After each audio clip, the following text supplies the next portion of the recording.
वंदे मातरम कर्मचारी साथियों, विशेषकर शिक्षा जगत से जुड़े कर्मचारी साथियों, शाला दर्पण से संबंधित एक महत्वपूर्ण अपडेट है। जैसे कि आपको पता है कि पिछले महीने में आपने शाला दर्पण पे जो कार्मिक टैब है उसमें जाकर के वेतन व्यवस्था से संबंधित जो भी पोस्ट है उसकी अपडेट वगैरह की थी। सितंबर माह समाप्त हो चुका है, अक्टूबर माह भी समाप्त हो चुका है और अधिकांश लोगों के अक्टूबर माह के जो सैलरी के जो बिल है वो प्रोसेस हो चुके हैं, सैलरी जमा हो चुकी होगी। अब जो नया अपडेट है कि शाला दर्पण पे आपको अक्टूबर माह की सैलरी के संबंध में भी जो अपडेट करना है वो क्या अपडेट करना है। तो जैसे यहाँ आप कार्मिक में जाएंगे, कार्मिक में जाने के बाद में यहाँ से जैसे जो update post and salary status, इसका जो ऑप्शन था इस पर आपको जाना है और यहाँ जाने के बाद में आपको यहाँ से जो भी यहाँ से क्लिक करेंगे तो यहाँ आपके सामने जो भी आपके कार्यालय का नाम वगैरह आ जाएगा। यहाँ आपको जो भी अपने स्कूल का सिलेक्ट करना है और इसके बाद में IFMS पे जितने पोस्ट है वो यहाँ आपके जो पिछली बार आपने सेव की थी वो शो हो जाएगी। उसके बाद सेव एंड प्रोसीड पे आपको क्लिक करना है। तो जैसे सेव एंड प्रोसीड पे क्लिक करेंगे आपके यहाँ जो भी एड और पोस्टें थी वो सारी यहाँ शो हो जाएगी। अब आपको इसमें करना क्या है कि जैसे आपने मार्च, अप्रैल, मई, जून, जुलाई, अगस्त और सितंबर तक की जो भी सैलरी वगैरह जो बनाई थी या जो भी उठी थी या वेतन व्यवस्था में बनाई थी, जो भी था वो आपने अपडेट कर दिया था और उसको लॉक कर दिया था। अब आपको अक्टूबर का जो है वो अपडेट करना है कि अक्टूबर में आपने जिस पोस्ट आपके यहाँ स्वीकृत थे, यहाँ से आपको जैसे मैं एडिट पे क्लिक करके आप बता दूँ, यहाँ से जैसे आपको एडिट करना है और एडिट पे जैसे आप क्लिक करेंगे तो यहाँ ऊपर जो ऑप्शन है वो खुल जाएगा। यहाँ से जैसे जो पोस्ट आपने यहाँ जिस पे एडिट का क्लिक किया वो पोस्ट यहाँ खुल जाएगी। जैसे यहाँ प्रिंसिपल आ गया, उसके बाद में बजट एड आ गया, ये सारा डाटा है लॉक है तो आपको इसको एडिट नहीं करना है। मार्च, अप्रैल, मई, जून, जुलाई, सितंबर तक आपको जो भी डाटा फीड है वो रखने देना है। अब अक्टूबर में आपको ये अपडेट करना है। इसमें आपके सामने 4 तरह के ऑप्शन आ रहे हैं। पहला है कि स्थानीय कार्यालय के कार्मिक का वेतन आहरित कर लिया गया है। दूसरा है कि अन्य कार्मिक कार्यालय के कार्मिक का वेतन आहरित हो चुका है वेतन व्यवस्था से। तीसरा है कि इस पद पर इस माह का वेतन आहरित नहीं हुआ है यानी पोस्ट वैकेंट है। और चौथा है कि चयनित माह में IFMS पे पद स्वीकृत नहीं था। तो अब जैसे मान लो प्रिंसिपल के मामले में स्थानीय कार्यालय से वेतन आहरित कर लिया गया है तो इसको आपको यहाँ सेलेक्ट करना है। तो जो भी आपके लागू होता हो इसमें जैसे S है, O है, V और N।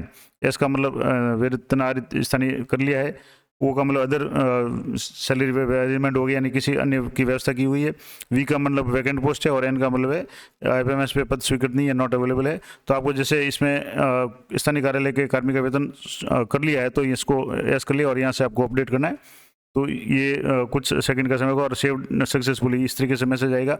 अब जैसे दूसरा इसमें 4th ग्रेड है उनका, जैसे अभी यहाँ मान लो इसमें भी एडिट करना है तो यहाँ जैसे इस कार्यालय में चतुर्थ श्रेणी कर्मचारी का पद है वो रिक्त है और पिछली बार भी यहाँ जैसे इस पोस्ट पे वेतन नहीं आहरित किया था, इस बार भी वेतन आहरित नहीं हुआ है तो ये पोस्ट वैकेंट है। तो यहाँ जैसे V में सेलेक्ट कर रहा हूँ, पहले भी इसमें V सेलेक्ट किया हुआ है तो इसको अपडेट करना है।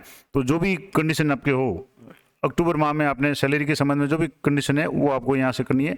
अब मैं एक और आपको बता दूं, जैसे यहाँ बेसिक कंप्यूटर इंस्ट्रक्टर या मान लो लेक्चरर किसी का भी है। अब ये जैसे डाटा पहले लॉक किया गया था 14/10 को। अब जैसे मान लो लेक्चरर है, इनका जैसे यहाँ से सेलेक्ट करेंगे तो जैसे SS आ रहा है, इसका मतलब इनका पेमेंट है वो पहले भी हो चुका है।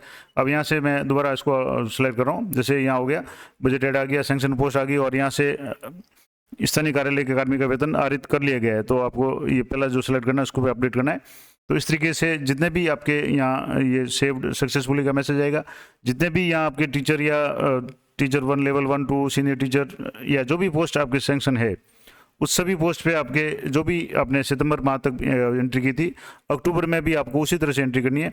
अब आपको ध्यान ये रखना है कि उस पद पे अगर वेतन व्यवस्था हुई है तो आपको वेतन व्यवस्था का कॉलम है वो सेलेक्ट करना है। मान लो जैसे एक लेवल 1 का जो पद है, अब यहाँ जैसे लेवल 1 के यहाँ V वैकेंट जो पोस्ट था, अब इस बार वैकेंट नहीं है, इस पोस्ट पे दूसरे कार्मिक की वेतन व्यवस्था की गई है। तो मैं यहाँ एक करके बता देता हूँ आपको। जैसे यहाँ ये बाकी पोस्ट में तो ये खाली था लेकिन इस पे जैसे वेतन व्यवस्था के आदेश थे, अब इसमें भी वेतन व्यवस्था हुई है तो अन्य कार्यालय के कार्मिक का वेतन आहरित हो चुका है। तो इस पर आपको यस करके इसको अपडेट करना है।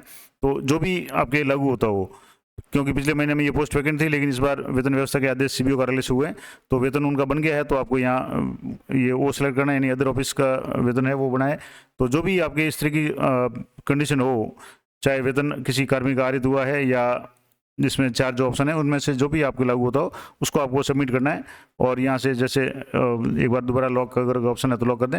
ये सारी डिटेल्स आपको एक बार एडिट करके इसको अक्टूबर माह का जो भी अपडेट है वो आपको करना है। तो ये शाला दर्पण से संबंधित महत्वपूर्ण जानकारी थी। आशा करता हूँ आपके लिए उपयोगी रहेगी। इसी तरह की अपडेटेड जानकारी के लिए चैनल पर बने रहें। पे मैनेजर से संबंधित पे मैनेजर पे बोनस का बिल किस तरीके से बनाना है या मान लो DA का बिल किस तरीके से बनाना है, नए कार्मिक थे उनके GPF 2004 के जो नंबर है पे मैनेजर पे किस तरीके से फैच करने हैं, SIPF में कैसे देखने हैं, इसके अलावा पे मैनेजर के DDO लॉगिन से इसको फॉरवर्ड कैसे करना है, सारा प्रोसेस मैंने अलग अलग वीडियो बना करके बताया हुआ है। तो कृपया एक बार चैनल को जरूर विजिट करें।